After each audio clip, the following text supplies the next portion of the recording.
Break के बाद आपका स्वागत है। विश्व प्रसिद्ध चारधाम यात्रा का आगाज हो चुका है।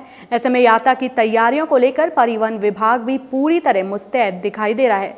क्या कहना है विभागीय मंत्री का यात्रा से जुड़ी तैयारियों को लेकर, जानते हैं हमारी इस रिपोर्ट में।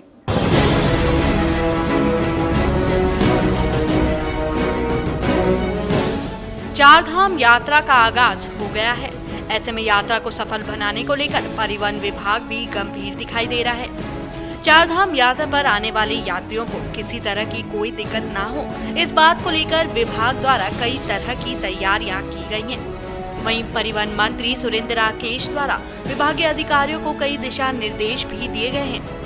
यात्रा की तैयारियों को लेकर जब हमने परिवहन मंत्री सुरेंद्र राकेश से बात की तो उनका कहना था कि यात्रियों की बढ़ती संख्या को देखते हुए सरकार की ओर से ज्यादा बसों और गाड़ियों का इंतजाम किया गया है, ताकि यात्रा के दौरान यात्रियों को किसी तरह की दिक्कतों का सामना न करना पड़े। जितनी भी बसें की डिमांड वहाँ की जाएगी, हमने व्यवस्था कर ली है। परिवहन निगम के द्वारा अतिरिक्त बसें हम यहाँ से उपलब्ध कराएंगे।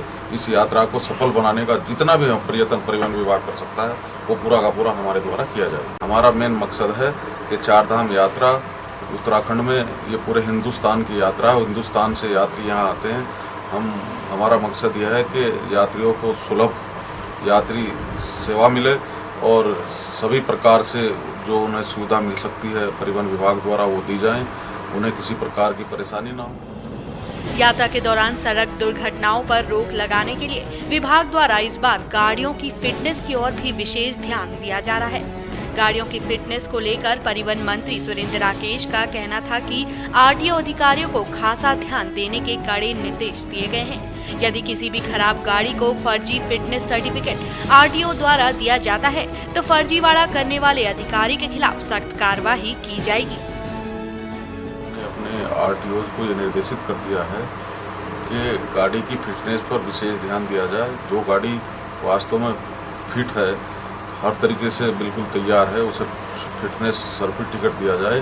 यदि कहीं ऐसा पाया गया कि फिटनेस फर्जी तरीके से दिया गया है तो निश्चित रूप से उसमें उस आरटीओ और उस आरआई जो उसे फिटनेस सर्टिफिकेट दे रहा था, निश्चित रूप से बहुत सख्त कार्रवाई की जाएगी। बहरहाल यात्रा की तैयारियों को लेकर परिवहन विभाग पूरी तरह मुस्तैद दिखाई दे रहा है।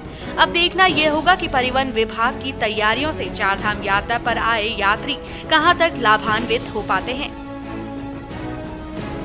सौभाग्य मिथिला डेस्क से कुणाल चौधरी की रिपोर्ट। खबरों में अब रुख करते हैं कर्णप्रयाग का। कर्णप्रयाग के अपर बाजार में पिछले 6 माह से सीवर लाइन बिछाने का काम अधर में लटका हुआ है, जिस कारण सड़क मार्ग के आसपास रहने वाले लोगों और व्यापारियों को खासी दिक्कतों का सामना करना पड़ रहा है। स्थानीय लोगों व व्यापारियों का कहना है कि इस बाबत उन्होंने कई बार कंपनी व उसके अधिकारियों को अवगत कराया है, लेकिन कंपनी ने कोई ठोस कार्रवाई नहीं की है। इसके चलते गुस्साए व्यापारियों ने नगर के अपर बाजार बाईपास मोटर मार्ग पर विरोध जताते हुए रास्ता जाम किया। समस्या ये कि सीवर लाइन बनने के बाद जो है यहाँ पे जो धूल मिट्टी बाजार में फैली है, इससे प्रत्येक व्यापारी जो पैदल राहगीर हैं उनको बहुत मुश्किल का सामना करना पड़ रहा है और प्रत्येक आदमी उससे जो है परेशान है। आपने इसकी शिकायत संबंधित अधिकारियों से की? हमने इसकी शिकायत जो है सिविल लाइन वालों से भी की, एसडीएम साहब से भी की, नगर पंचायत से भी की। ये कोई इसको सुनने को तैयार नहीं है। हमने 4 बार जो है पानी छिड़काव की बात की थी, लेकिन पंचायत द्वारा इसमें कोई कार्रवाई नहीं की गई। कितनी ये धूल मट्टी, ये जो सिविल लाइन का जो यहाँ पे काम हो रहा है, इसने जो है सड़क तो खोद दी है, डामरीकरण तो सारा उखाड़ दिया है और इतनी धूल मिट्टी यहाँ पे उड़ रही है कि आदमी को जो है यहाँ पे रहना मुश्किल हो गया है। पौड़ी जिले के श्रीनगर में वैश्य समाज सामाजिक संगठन द्वारा सर्वधर्म सामूहिक विवाह का आयोजन किया गया, जिसमें संगठन द्वारा गरीब और जरूरतमंद परिवारों के युवक युवतियों को शादी के बंधन में बांधा गया। उन्हें घरेलू इस्तेमाल के सामान भी दान में दिए गए। राजधानी देहरादून के पटेल नगर क्षेत्र के ब्रह्मपुरी इलाके में खाना बनाते वक्त सिलेंडर्स में गैस रिसने से आग लग गई, जिसके कारण आग की चपेट में आने से 2.5 वर्ष के मासूम सहित महिला और बुजुर्ग झुलस गए। इसके बाद पूरे क्षेत्र में दहशत का माहौल बन गया। मौके पर पहुंची पुलिस ने स्थानीय लोगों की मदद से घायलों को पास के स्थानीय अस्पताल में भर्ती कराया।